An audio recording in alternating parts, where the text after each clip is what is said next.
Ydych chi'n teimlo fel nad yw'ch ymenydd yn stopio?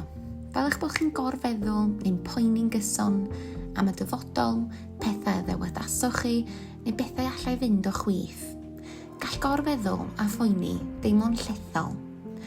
Ond nid atal i meddyliau'n llwyr yw'r nod, ond rheoli sut rydym yn ymateb iddynt. Dyma lle gall amser pryderu helpu.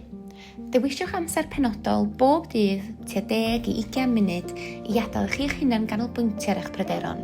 Y tu allan i'r amser hwnnw, atgoffwch eich hun yn ysgafn y byddwch chi'n dychwelyd at y meddwl yn ddiweddarach. Er mwyn osgoi mynd yn sownd yn y foment gyda'ch meddyliau, ysgrifennwch nhw i lawr. Gall gwybod y byddwch chi'n dod yn ôl atynt helpu i leihau'r pwysau i ddatrys popeth ar unwaith. Yn ystod eich cyfnod pryderu, gofynnwch i chi'ch hunan, ydy hwn yn bryder ymarferol y gallaf wneud rhywbeth amdano, neu ydy hwn yn broblem ddamcaniaethol, rhywbeth sydd allan o reolaeth.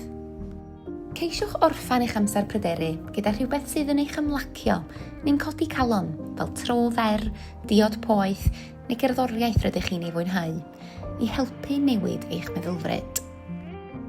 Fel unrhyw arferiad, mae hyn yn cymryd amser, ond gall ymarfer yn rheolaidd hyfforddi'ch ymenydd i ymateb yn wahanol i orfeddwl ac eich helpu i deimlo'n fwy mewn rheolaeth.